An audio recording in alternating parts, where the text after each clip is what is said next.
ថ្ងៃនេះគ្មានអូនចិត្តបងនៅនឹកអនុស្សាវរីយ៍នៅតែដើរតាមខ្ញុំតួភ្លើស្នេហ៍ធ្លាប់រងរបួសខ្ញុំនៅតែជឿលើពន្លឺថ្ងៃថ្មីគេថាស្នេហ៍អាចបំបែកមនុស្សម្នាក់ឲ្យស្រក់ទឹកភ្នែកគ្មានអ្នកយល់ខ្ញុំធ្លាប់ដួលក្រោមពាក្យថាលាប៉ុន្តែមិនដែលភ្លេចស្រឡាញ់ជីវិតបេះដូងធ្លាប់ឈឺមិនមែនបាត់ដងហើមស្នាមរបួសគ្រាន់តែបងរៀនឲ្យរឹងមាំថ្ងៃនេះខ្ញុំរៀនញញឹមដងទៀតជាមួយក្តីសង្ឃឹមដែលនៅសល់បើអ្នកមិននៅក៏មេឃនៅតែភ្លឺបើស្នេហ៍ចប់ក៏ជីវិតមិនចប់ដែរខ្ញុំជឿថាថ្ងៃស្អែកនឹងមានអ្នកដែលឲ្យតម្លៃបេះដូងខ្ញុំមិនពីការបេះដូងទេគ្រាន់តែធ្លាប់ឈឺពីការស្រឡាញ់មិនបោះបង់ក្តីសង្ឃឹមទេតួអ្នកដើរចេញពីជីវិតខ្ញុំមិនពីការបេះដូងទេវានៅតែចេះស្រឡាញ់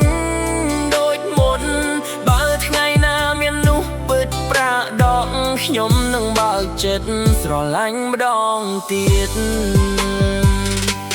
ខ្ញុំមិនស្ដាយពេលវេលាដែលបានផ្ដល់ព្រោះស្នេហ៍ពិតមិនមែនជាកំហុស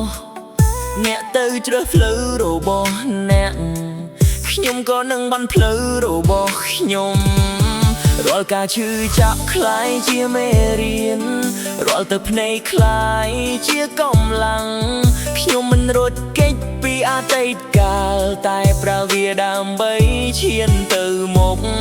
ថ្ងៃណាដែលខ្ញុំជួបមនុស្សថ្មីខ្ញុំនឹងមិនយកអតីតកាលទៅវាសនាព្រោះបេះដូងមិនមែនពីការទេវាគ្រាន់តែចង់បានអ្នកដែលថែរក្សាបានមិនពីការបេះដូងទេវានៅតែលោតដោយក្តីសង្ឃឹមទស្សនៈមួយបានបាញ់ចប់ក៏មិនមានន័យថាជីវិតត្រូវបាញ់ចប់មិនពីការបេះដូងទេនៅតែអាចស្រឡាញ់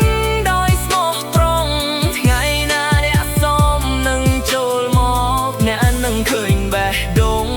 មួយដែលនៅរឹងមាំបាត់ស្នេហ៍មិនមែនជាវាសនាខ្ញុំនឹងទុកវាជាអនុស្សាវរីយ៍ល្អព្រោះបេះដូងខ្ញុំមិនពីការទេ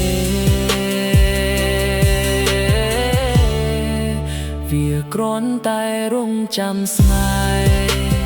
ដែលសមនឹង